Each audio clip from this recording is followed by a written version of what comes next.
Olá!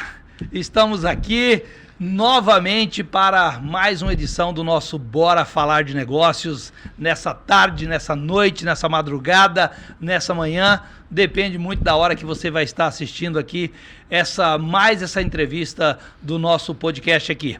E hoje, o nosso amigo aqui, meu colega de bancada, o João, vai apresentar. Nós temos um convidado muito especial, vai falar de longe com a gente. Hoje vai ser um bate-bola aqui online e, graças a Deus, a tecnologia permite isso, né? Que a gente tenha convidados do Brasil e do mundo inteiro. João, quem que é o nosso convidado de hoje aqui no Bora Falar de Negócios? Bora lá, professor. O nosso convidado é da cidade maravilhosa do Rio de Janeiro. Estou morrendo de medo de até o final deste podcast eu ser preso por desacato. Então eu tenho que tomar muito cuidado com as perguntas que eu irei fazer. Não irei zoar o time dele, porque é desacato, eu posso ser preso. Não vamos falar de futebol. Mas o nosso convidado é professor, advogado com atuação específica em direito empresarial e administrador judicial do Tribunal de Justiça do Estado do Rio de Janeiro. O nosso convidado é internacional, direto da cidade maravilhosa, Pablo Arruda. Seja bem-vindo ao Bora Falar de Negócios. Vambora falar de negócios, João. Boa tarde, João. Boa tarde, Daniel. Aqui gravando. Bom dia, boa tarde, boa noite, boa madrugada para quem vai ouvir a gente aí no melhor horário que lhe for aproveitável. É um prazer estar com vocês aqui. Estamos longe, porém absolutamente próximos, para falar do que vocês quiserem. Não se preocupem com limites, mesmo que seja de futebol, meu amigo. Então tá bom. Então, pra gente dar o start aqui na nossa entrevista, a gente sempre começa, né? Como nós temos alunos do Brasil inteiro que vão estar assistindo aí, fala um pouquinho pra gente, Pablo, quem é Pablo Arruda? Putz, caramba, Daniel. Bom, eu me referencio como sendo um cara que gosta muito de viver e por isso trabalha em busca de uma aposentadoria tão breve possível para que eu possa andar de moto. Enquanto isso, eu sou um advogado que exerce a advocacia há 23 anos e um docente que faz com muito prazer esse exercício maravilhoso que é ensinar há 22 anos, próximos aí de se completar esse ano. Essa é a definição do Pablo, além de ser um cara bastante informal na medida do possível do ambiente onde eu estiver. Muito bom, então nós temos hoje aqui um colega de profissão, eu também sou professor, Pablo, professor há quase 40 anos, sou professor de matemática, a minha formação é na área de exatas, né? Dou aula na graduação também, dou aula, inclusive ainda atuo no ensino médio, gosto muito de dar aula, e é muito bom falar com quem é professor, né? Porque essa é uma profissão maravilhosa, a gente consegue, né, servir de trampolim aí. E eu andei lendo, andei pesquisando, andei vendo um pouquinho do seu Instagram aí, e você fala sobre alguns temas muito legais aqui, que a gente vai fazer um bate-bola show aqui no Bora Falar de Negócio. João, começa aí. Vocês são os professores e eu sou o aluno bagunceiro. Tô super à vontade aqui. Então, tá bom. Ô Pablo, fala um pouquinho sobre a sua empresa, sobre esse lado empreendedor. Você é advogado, professor também é empreendedor. Muitas vezes a gente acha que não, mas empreender não é uma definição de ter empresa. Mas fala um pouquinho sobre a sua empresa, sobre esse lado de professor. Eu vi que você deu aula em grandes faculdades, grandes players aí. Se você puder falar um pouquinho desse lado empresarial do Pablo. Muito bacana, João. Vamos lá. Em primeiro lugar, eu acho que a dinâmica aqui é um conceito muito mais econômico do que um conceito jurídico e, portanto, nós temos que ser empreendedores de nós mesmos o tempo inteiro, na medida do possível. Na própria advocacia, é preciso empreender, ainda que o regulatório diga que não, ainda que a legislação diga que a advocacia não se pode mercantilizar. Obviamente que, num conceito econômico, é preciso tratar um escritório de advocacia como uma empresa, com rotinas, com manualização, com preparação de pessoas, com hierarquia saudável, e isso se aplica realmente não só nas grandes empresas no sentido conceitual puro, mas, repito, desde o sujeito que vende água na esquina até o sujeito que tem um escritório de advocacia de pequeno, médio ou grande porte, e na docência não é diferente. Eu sou empreendedor da advocacia desde que me formei, em 2001, eu me formei e abri o escritório, portanto, empreendi a advocacia desde sempre. A lógica de empreender é tratar você mesmo como empresário. Eu acho que esse é o primeiro tratamento do empreendimento. Antes de você empreender qualquer negócio, você deve se empreender. Rotinas próprias, horário para que você possa fazer suas coisas, a persecução de um objetivo, um plano de negócios, ainda que pessoal. Eu, quando me perguntaram sobre quem é o Pablo, eu disse, eu sou um cara que gosta de viver em busca de uma aposentadoria. Isso é um objetivo. Então, eu tenho um plano de negócios pessoal. Não deixa de ser empreender. E para que isso aconteça, eu tenho que cometer atos, praticar atos e rotinas até que eu alcance esse objetivo planejado. Professor. Legal, legal, Pablo, muito bom. Já que você falou muito sobre essa questão aí do lado empresarial, eu queria aproveitar que nós também temos curso de Direito na nossa instituição, né? E nós vamos ter muitos alunos do Direito também assistindo esse podcast. E aí eu queria tirar um pouquinho de você sobre essa questão. Você acha que quando você saiu da faculdade, ficou faltando alguma coisa? A faculdade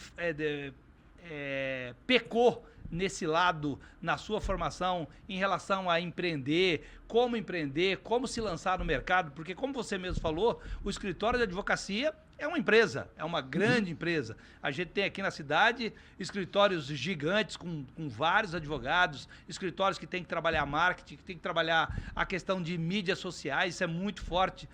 Como é que você vê hoje esse aluno que sai da faculdade, que sai formado em Direito, ele está chegando como no mercado com essa visão? Normalmente o cara ganha isso da faculdade ou isso ele tem que buscar sozinho, extra graduação? Maravilha. Rapaz, eu sou um cara que entende que a graduação é um rito de passagem obrigatório para que você possa fazer alguma coisa que você vai gostar no futuro. Meu filho tem 15 anos, ele está no primeiro ano e vai começar a fazer agora os testes, né, para fazer ali o Enem, tentar o UERJ, ele me disse que é para a USP e tal. E eu digo, beleza, por que ele fala tanto agora de passar para o vestibular? Porque ele diz, eu gosto de estudar, mas eu gosto de estudar só o que eu gosto, diz ele. Então, tem matérias que eu gosto de estudar, outras que eu não gosto, e aí eu quero passar logo para a faculdade. Quando ele falou isso, eu falei assim, cara, eu conto ou não conto para esse moleque? Porque ele vai entrar na faculdade e ele vai continuar na mesma rotina. Quer dizer, ele vai continuar estudando coisas que ele não gosta e coisas que ele gosta, até que ele encontre o caminho dele. Então, pelo menos, até terminar a faculdade, a gente está vivendo um gostar e não gostar. Isso, por si só, já é um obstáculo para a gente, do ponto de vista intelectual. O segundo obstáculo na graduação é a idade, né? Com exceções, evidentemente. Eu já tive, por exemplo, alunos de 3 gerações na graduação, acredite. Um neto, uma filha e um avô na graduação, cara. Mas, de um modo geral, os alunos de graduação são jovens. Eu entrei na graduação com 17 anos. Então, não há maturidade nenhuma para estar naquele ambiente, para aquilo que se propõe. Repito, também com exceções. Exceções servem para a regra e eu vou dizer só essa vez, não preciso mais dizer, porque vai valer para tudo que eu afirmar aqui desse nosso bate-papo.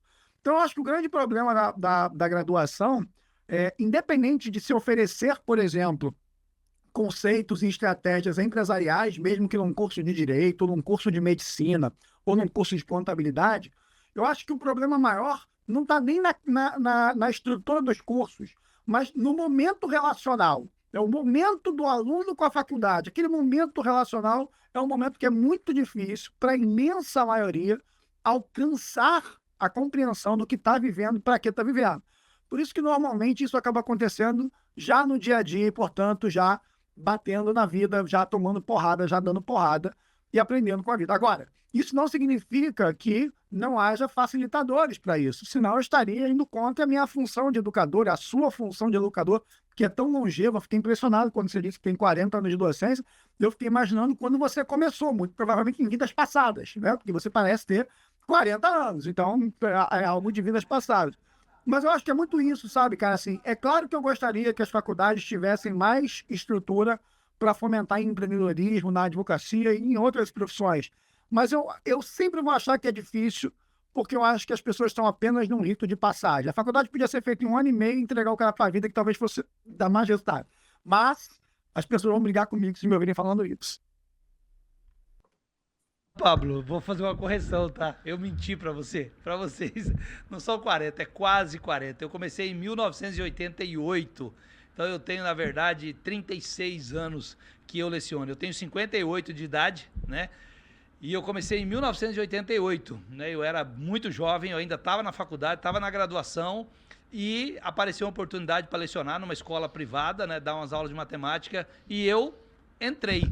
E foi uma coisa muito legal, porque a minha primeira experiência como docente, eu dei aula para a pessoa que hoje é minha esposa, né?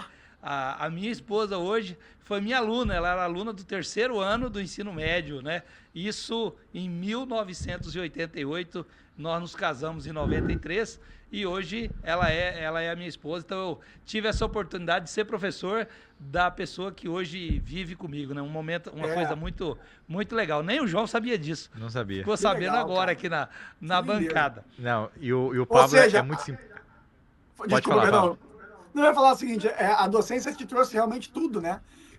Trouxe a tua vida, quem você é e a tua família. É muito legal isso, incrível. Sem dúvida, sem dúvida. Eu ia falar que o Pablo é muito simpático, né? Ele falando assim, não, mas é outras vídeos. Eu falei, é muito simpático. Daniel, 40 anos de magistério. De magistério. Parece ter mais, rapaz.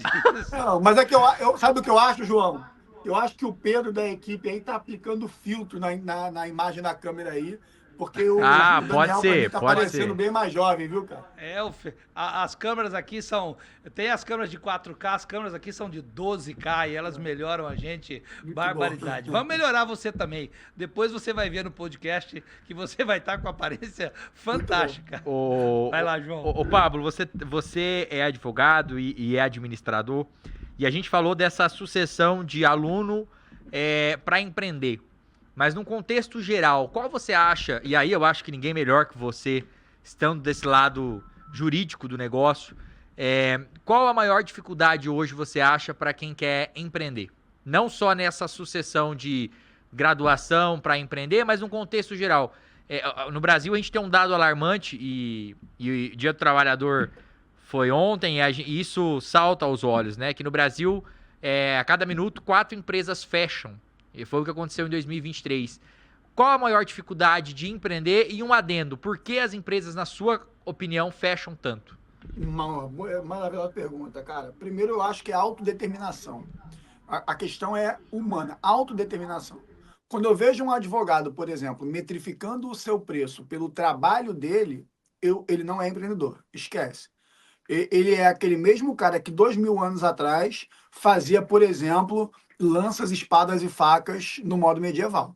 Assim, sem dúvida, é um cara que não está se enxergando como empreendedor. Ele forma preço pensando no tempo que ele gasta, ele forma preço pensando no trabalho que ele vai ter, ele não forma preço pensando no trabalho, mais o risco, mais o lucro, mais o custo, e isso vale para toda e qualquer profissão. Então, infelizmente ou felizmente, porque não sou eu que determino o modelo econômico do nosso país e o modelo econômico do mundo, mas o modelo econômico hoje que é capaz de fazer uma pessoa crescer e empreender e ser feliz do ponto de vista patrimonial não está na remuneração do trabalho. Tá? Eu não estou dizendo que quem não fizer isso vai ser infeliz. Não, de jeito nenhum. Porque a felicidade é individual. O que eu estou dizendo é uma questão de autodeterminação. Se eu tenho desejo de estar ali, eu tenho que fazer coisas para estar ali.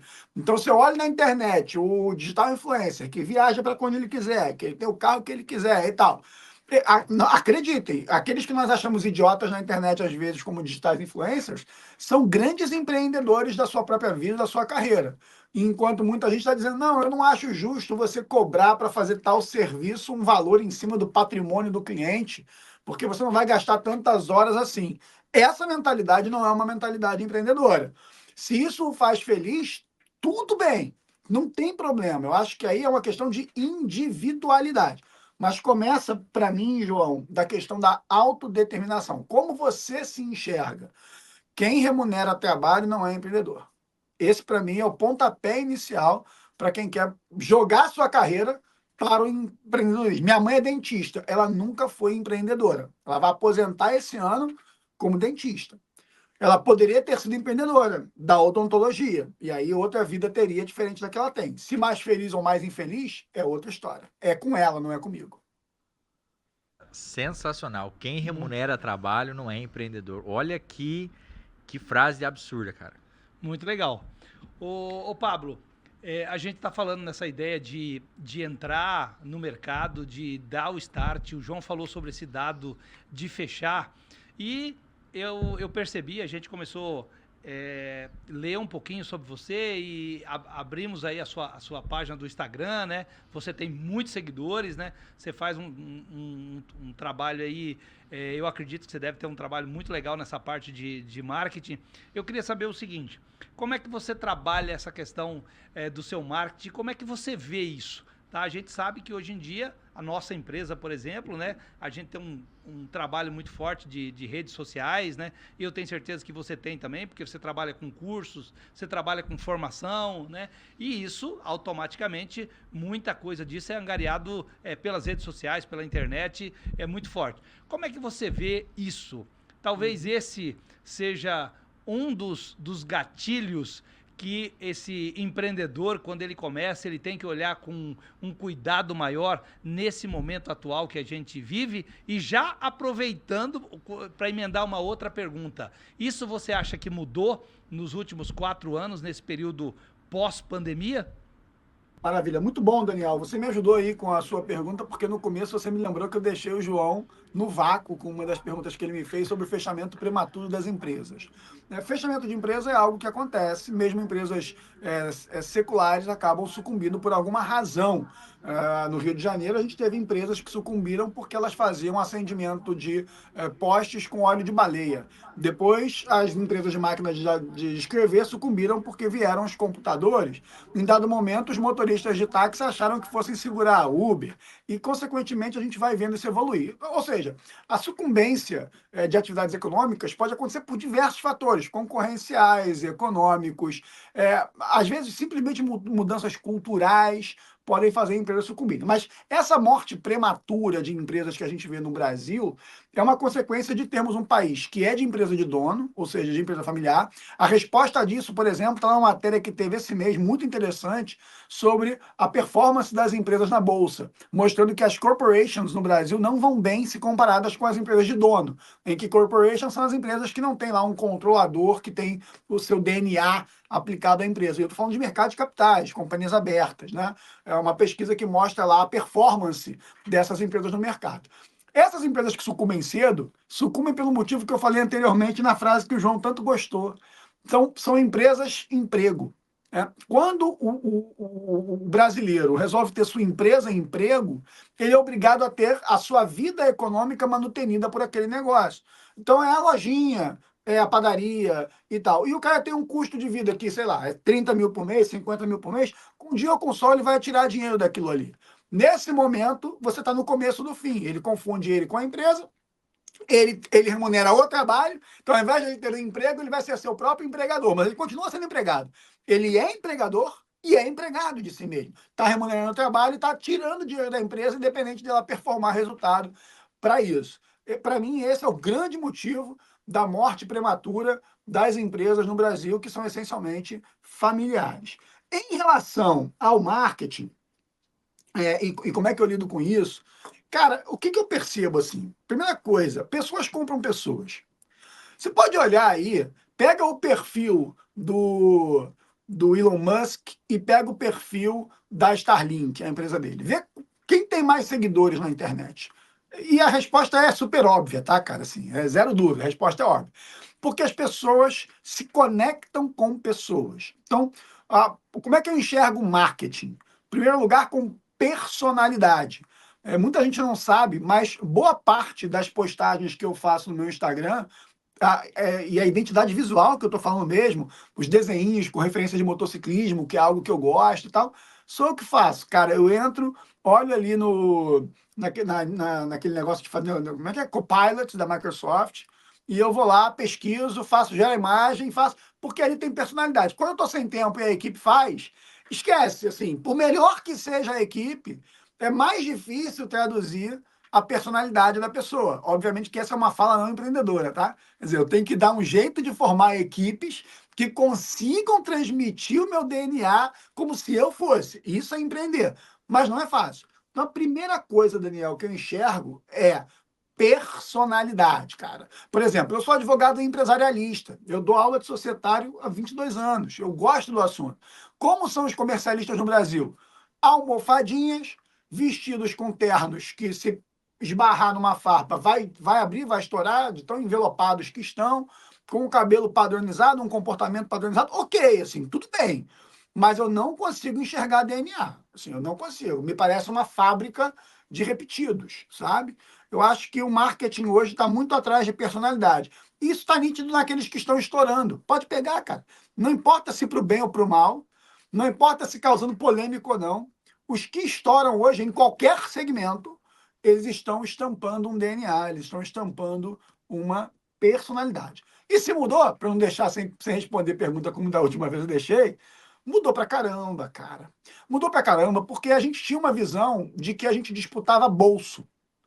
A gente tinha uma visão de que a gente disputava bolso. Primeira visão de que a gente disputa bolso no mesmo segmento.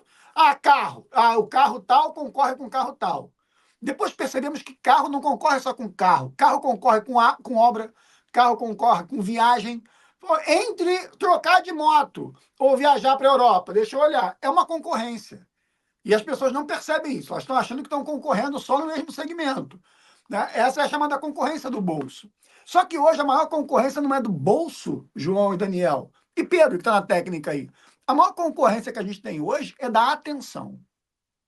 Antigamente nós tínhamos, como você tem aí 56 anos, 56 ou 58, você falou, você sabe disso. A gente tinha 11 canais na internet, na televisão.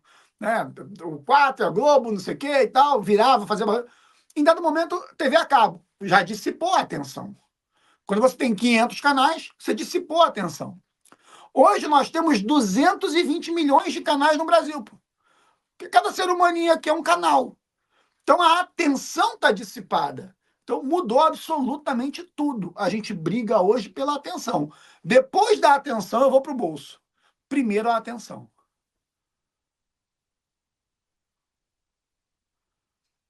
Você falou uma frase, e é muito legal ali, falando sobre as empresas, de não ter se atualizado, a máquina de escrever que depois veio os computadores. Tem uma frase que eu gosto muito, e a gente até usou num evento, que as empresas elas não fecham porque elas fazem algo errado muitas vezes. As empresas elas fecham porque elas fazem tempo demais as mesmas coisas.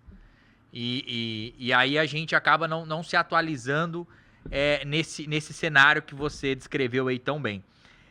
Uma outra coisa que você falou também que é legal é sobre prender a atenção. E a gente falou muito sobre autenticidade. Hoje, eu acredito que se o negócio não está no digital, ele tem grande chance de não dar certo. Pelo menos é a minha visão. Claro que indifere para mim o segmento. Eu acho que as pessoas... Tem um dado que as pessoas... Eu não lembro exatamente se é 50%, 60%, mas elas pesquisam na internet antes de comprar qualquer produto. Como que você foi pro digital? Você é um cara muito experiente, é da advocacia. Claro que a gente tem muitos advogados que estão indo para essa área, mas não é uma área absurda de advogados que estão ali na internet. Como é que foi esse estopim de você falar assim, pô, eu preciso ir pro digital? Muito bom. O teu comentário e a tua pergunta estão interligados por completo. Só para lembrar que o nosso pai da disruptividade e da criatividade é Schumpeter, cara. E é um cara que diz que nada nasce sem que outra coisa seja destruída. E isso é muito óbvio.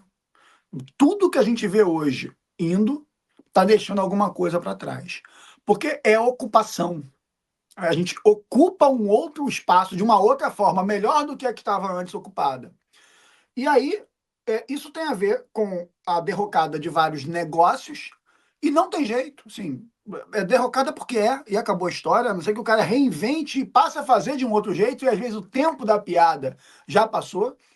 E aí vem a tua pergunta sobre o que me trouxe para o digital. O que me trouxe para o digital foi a necessidade de destruir quem eu era.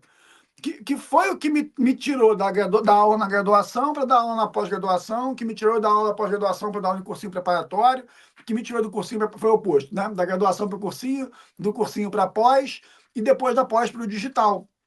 Foi a necessidade de destruir quem eu era, eu precisava destruir quem eu era. Então, dando aula na graduação, eu estava insatisfeito porque eu tinha que trabalhar muito tempo para ter uma certa remuneração.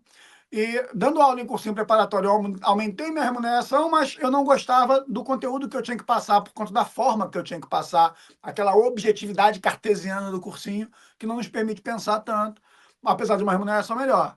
Então eu fui destruído e fui ser reconstruído nas pós-graduações de diversas instituições, e, consequentemente, eu conseguia ter uma melhor remuneração e ainda assim ter uma entrega intelectual mais avançada. Mas acabou encontrando um limite geográfico.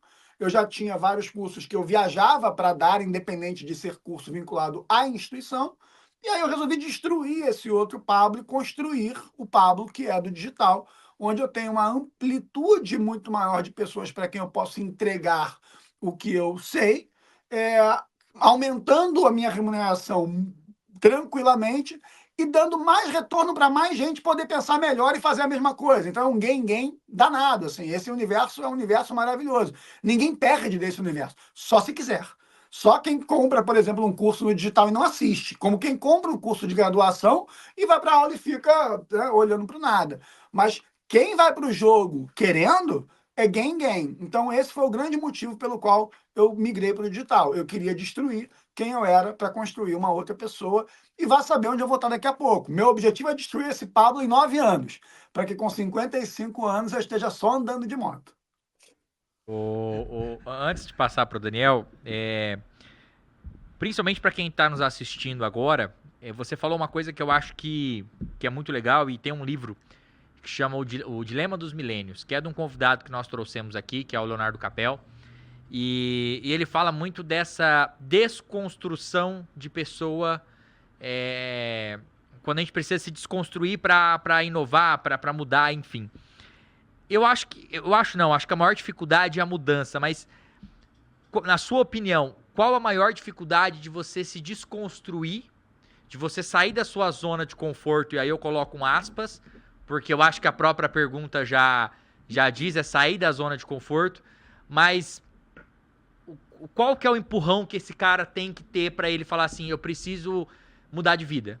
Principalmente para quem tá nos assistindo, que tem um negocinho lá no fundo de casa, não tá dando certo. Para nós é muito simples, é mudar de vida, é querer mais. Você falou isso no começo do podcast, mas o que você poderia falar para esse cara? Cara, você foi sagaz ao perguntar, responder e dizer, ó, tô respondendo, né? É a questão de sair da zona de conforto. Mas essa frase que é um clichê, obviamente é um clichê, o que não significa ser uma frase errada, ela só é um clichê. Por se tornar um clichê, ela passou a ser meio que ignorada. As pessoas não param mais para refletir sobre o que é sair da zona de conforto. Então, a verdade é a seguinte, a primeira coisa que você tem que fazer, quem fala isso é um digital influencer que eu gosto muito, que é o Guto Galamba, na área de nutrição e tal. Ele fala, você precisa aprender a se desagradar. Então, qual é o grande problema? É o cara que está casado, por exemplo, há muito tempo, e tá uma bosta o casamento do cara, não sei se eu podia falar essa expressão aqui, qualquer coisa vocês botam depois um pi, tá uma porcaria a relação conjugal do cara, mas ele fica, caramba, mas meu irmão, eu vou ter que sair, eu vou ter que conhecer alguém. Ai, cara, e aí me remete a uma metáfora de imaginar que o sujeito é capaz de estar deitado numa pilha de esterco, sentindo um cheiro horroroso, sem saber o que fazer dali, e ele não é capaz de dizer, não, mas aqui tá até quentinho, sabe? Então, eu acho que o que é preciso fazer é se incomodar, eu preciso estar incomodado comigo mesmo. E a gente precisa dar um jeito, e eu não encontrei ainda, tá, João? Um jeito de reinventar essa expressão sair da zona de conforto. Porque ela se tornou tão clichê que ela não está mais conseguindo produzir o efeito que ela precisa produzir. Entendeu? E aí, talvez seja aquela coisa de incomodar a pessoa, né? Incomodar a pessoa. Beleza, tu tá achando bacana, tá aí mesmo? Cara, tudo bem, é contigo. Agora, como é que você vai refletir sobre isso quando você estiver prestes a morrer? Se projeta. Eu acho que a questão de se projetar é muito boa. Eu adoro projetar.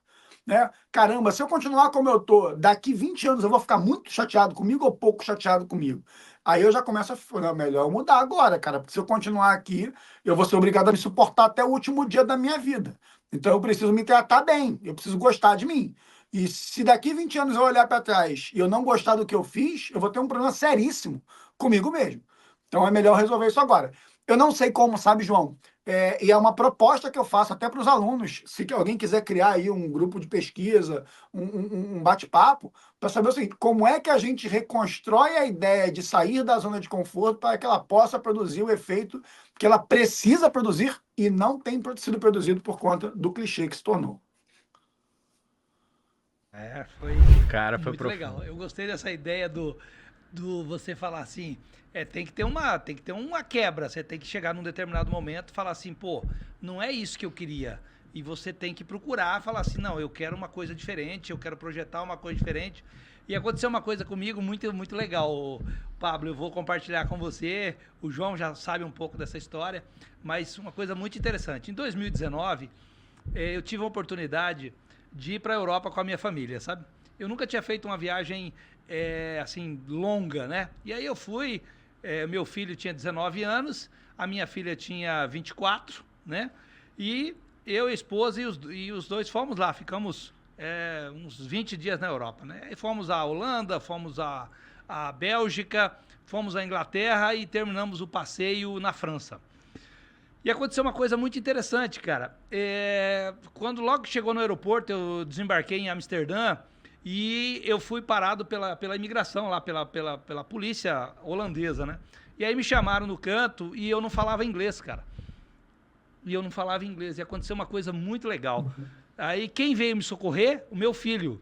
Meu filho estava comigo, ele viu o policial falando comigo em inglês e ele sabia que eu não falava, ele se aproximou. E aí ele foi respondendo pro policial que a gente era uma família, que a gente estava a passeio, que ia ficar 3 semanas na Europa e tal, e tal, e tal, e tal. E o policial liberou e a gente foi embora. Saímos do aeroporto, fomos pro hotel. Chegamos no hotel, eu não sabia falar com o recepcionista do hotel, sabe? Cara, isso me deixou muito mal, sabe? Muito mal. Quando eu retornei pro Brasil, eu falei pra minha esposa e falei pros meus filhos, falei assim, ó, eu não vou mais pra Europa dependendo de você. Meu filho chama Guilherme, sabe? E ele já tinha ido para os Estados Unidos, ele falava inglês muito bem, né? A minha filha também se comunicava muito bem. E aí eu falei para ele assim, a próxima vez que eu for para a Europa ou que eu for para um outro país, falei assim, eu vou falar com as pessoas em inglês. Falei assim, você pode até estar junto, mas você não vai ser a minha bengala, você não vai ser a minha salvação. E foi uma virada de chave muito legal, sabe? Porque realmente eu comecei a estudar, aí logo em seguida veio a pandemia e aquela história das pessoas se fecharem, e aí eu comecei a estudar mais ainda, e hoje eu estou fazendo doutorado numa universidade americana, sabe?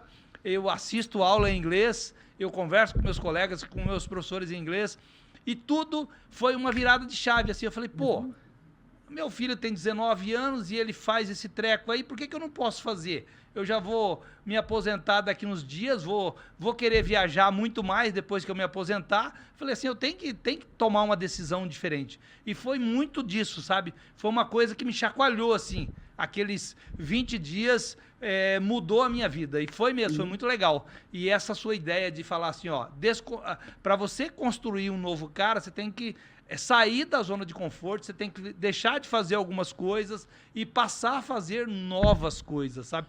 E isso é muito legal. E não é Pablo, fácil.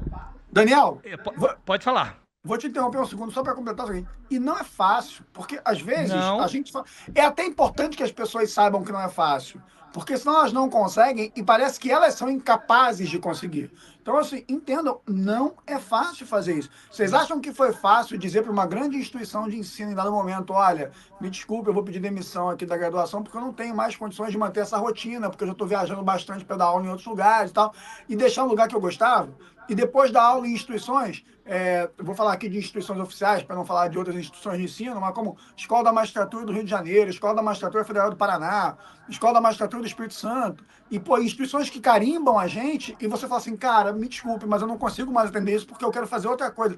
Não é fácil, cara, não é fácil. E é bom que as pessoas saibam que não é fácil. É possível. Também é muito importante que elas saibam que é possível. É isso, eu queria completar essa ideia aí, porque às vezes parece fácil, né? Ô, Pablo, é o seguinte, eu ia entrar numa área aqui com você, mas eu queria deixar um segundo convite com você, para nós voltarmos a falar, né? Para a gente poder fazer o nosso encerramento aqui, eu queria deixar um convite contigo para a gente voltar num novo podcast para falar exclusivamente sobre planejamento sucessório. Eu vi que você fala muito sobre isso e eu gosto desse assunto, eu estudo esse assunto, eu tenho já há uns 5, 6 anos, eu estou estudando um pouquinho sobre isso, né? É uma coisa assim, para mim, né? Para minha vida pessoal. Sim. E eu queria deixar esse convite para a gente poder ir para a nossa parte final aqui do podcast, porque eu acho que você tem muito para colaborar com os nossos alunos do direito, de administração, de ciências contábeis, o pessoal que trabalha com gestão, né? Que esse é um tema muito moderno, mas vai ficar para um segundo, para a gente poder entrar na nossa parte final aqui do podcast. Já está aceito o convite, meu amigo, já está aceito. Top. Então, fechou. Nós vamos voltar a falar sobre isso. Só para quem está em casa, e não precisamos entrar no mérito, enfim, do planejamento sucessório, mas defina para quem está em casa o que seria isso, até para as pessoas assistirem depois e saber o que é, porque muita gente não sabe, né?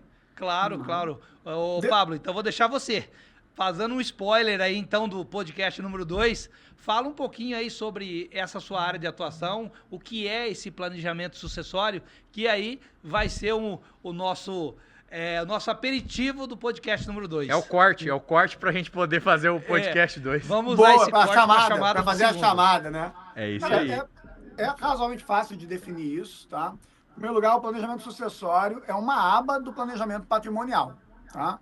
Planejamento patrimonial pode ser, por exemplo, para fins sucessórios, que é esse o ponto, para fins tributários, em que eu faço uma reestruturação objetivando uma economia no meu cotidiano empresarial, por exemplo, e pode ser também uma ideia de proteção patrimonial.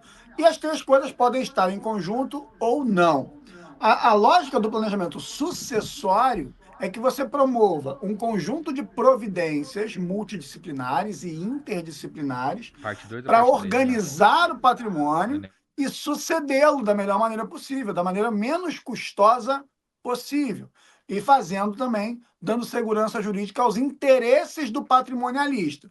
Então, a lógica é antecipar o patrimônio em vida ou prepará-lo para uma sucessão pós-mortem. Um erro, por exemplo, é achar que todo planejamento sucessório deve evitar o inventário. Isso não é uma verdade. Aliás, esse é um ambiente de muitas inverdades. Esse podcast vai ser bacana, viu, cara? Porque é um ambiente onde a internet entrega muitas inverdades e é importante desconstruí-las. Vamos bater esse papo no podcast exclusivo desse assunto. Legal. E nesse dia eu vou aproveitar e vou chamar uma colega, né, a nossa colega do curso de Direito, a coordenadora, até para vocês, colegas que são da mesma área, discutirem e falar um pouquinho sobre isso aí. Mas vai ficar para o segundo, porque eu li um pouco sobre o que você fala, escutei um pouco e eu achei muito legal. E como eu gosto do assunto, então vamos fazer esse número 2. Mas, tá tão legal o bate-papo que os nossos 30 minutos já foram. Então a gente vai aqui para a parte final para perguntar um pouquinho do Pablo Pessoa, não do Pablo empresário, do Pablo advogado. Vamos falar um pouquinho sobre o Pablo Pessoa. Vamos lá, João. E só nessa parte 2, além de trazer a nossa coordenadora, vamos convidar alguns alunos para assistir aqui dentro do estúdio com a gente. E aí, conforme surge a pergunta, os alunos estão aqui já e já vão tendo essa interação com o Pablo ali. Legal, vamos lá, Pablo. O que você falaria pro Pablo de 20 anos atrás? Aquele Pablo que estava começando ali, Pablo de 18 anos. O que você falaria para ele, se você pudesse dar um conselho para ele? Estava entrando na faculdade de Direito. Espera um pouquinho. Espera um pouquinho. Eu acho que essa entrada tão cedo na faculdade faz com que a gente tome menos proveito dela. E é exatamente a correria do meu filho, por exemplo, de querer parar de fazer coisas que ele não gosta, estudar coisas que ele não gosta. Eu cursei graduação numa faculdade privada de excelente qualidade no Rio de Janeiro e eu não aproveitei como eu deveria. E eu fui estudar depois. Eu comecei a dar aula na graduação 1 ano e meio depois que eu saí da minha graduação. E foi quando eu comecei a aprender direito. Então, eu teria dito a mim mesmo, espera um pouquinho, sabe? As coisas vão acontecer num tempo melhor. Top. Legal. Ô, Pablo, é o seguinte, um bate-bola aqui rapidão, que é uma frase ou uma palavra que define você? Rapaz, personalidade. Putz, legal. Top. uma frase que se você pudesse colocar no outdoor, aonde toda a população do mundo pudesse ler, qual frase você colocaria? Se dê valor. Caraca. Vale pra tudo, cara. Vale pra tudo. É aquela mulher que apanha do marido, é aquele marido que não gosta da mulher, é aquele filho que não gosta do pai, força a relação. E é aquele empregado que não gosta do emprego, é aquele advogado que não gosta do cliente. Aliás, demitir cliente é uma coisa linda, viu? É uma delícia demitir um cliente. Então, a frase que eu iria colocar seria essa: se dê valor. Top. Que legal, que legal. É sua. Pablo, antes de fazer a última pergunta, gostaria de agradecer muito mesmo, né? O João também vai deixar os agradecimentos aqui depois, e depois você. Foi muito bom falar com você, né? Eu tô conhecendo você hoje, já tinha visto pelas redes sociais, mas acho que seria muito legal assistir uma aula sua, né? Eu já gostei de você como professor, o jeito que você fala, muito legal mesmo. Vamos ter outras conversas aí. E a minha pergunta final sempre é para mexer muito com as pessoas, né? E eu tinha uma pergunta no ano passado, né? Esse ano eu mudei um pouquinho a pergunta e hoje eu vou mudar de novo a pergunta, né? A minha pergunta final para você é o seguinte: se você tivesse oportunidade de fazer uma ligação para o céu, com quem você gostaria e o que você perguntaria? Alguém que não está mais contigo. A pergunta é para mexer mesmo, viu, rapaz? Porque você é um sacana, viu? Porque eu aqui, eu ligaria para o céu para falar com a minha avó materna, Manô, e eu apenas diria para ela que eu estou em muita saudade dela. Assim, muita. Alguém muito forte pro Pablo, né? Eu imagino. Muito. Deve ter outras pessoas que você gostaria de falar, mas a avó é alguém especial, né? Nem me vem outra pessoa à cabeça. Que legal. Muito obrigado. Fiquei muito feliz de conhecê-lo, né? De poder bater esse papo com você aqui, mesmo que online, né? Mesmo ao longe. Agradeço muito. E depois o nosso pessoal da produção vai estar falando com você sobre o nosso podcast número 2. João. Maravilhoso, um prazer, obrigado. Pablo, obrigado. Como eu falei para você, até em off aqui antes de começar, você é um cara diferenciado, você foi pro digital e no digital você conseguiu fazer uma coisa que eu acho que é muito difícil. Eu não te conheço pessoalmente, mas a gente consegue ver a autenticidade na tua forma de falar, na tua forma de agir. A gente vê pelo seu próprio estúdio aí ao fundo, a gente brincou sobre os machados, sobre a moto e assim, cara, isso mostra que você é um cara muito autêntico e tudo que você falou aqui você não mede, você não tem mimimi pra conversa, e você até brincou com isso no começo. Então, assim, a gente agradece demais. A gente sabe que você deve receber inúmeros convites, que a sua agenda é muito corrida, e você aceitou o nosso convite. A gente agradece demais. Tenho certeza que vai agregar muito para os nossos alunos, porque se agregou para nós aqui presencialmente, eu, Daniel e o Pedro que estamos aqui, a gente aprendeu muita coisa. Tenho certeza que vai agregar para quem tá em casa.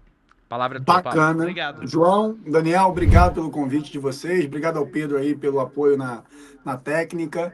E vai ser um prazer estar com vocês novamente. Podem fazer o contato. Um abraço a todos os alunos. Estudem, busquem a maturidade, que é difícil nesse momento, mas façam uma forcinha para buscá-la agora.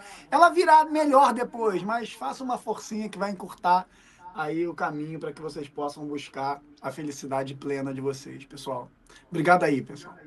Beleza, obrigado a todos vocês pela audiência, e semana que vem temos um outro episódio e em breve o Pablo volta também com a gente. Até mais, pessoal, um abraço. Um abraço. Tchau, tchau, gente.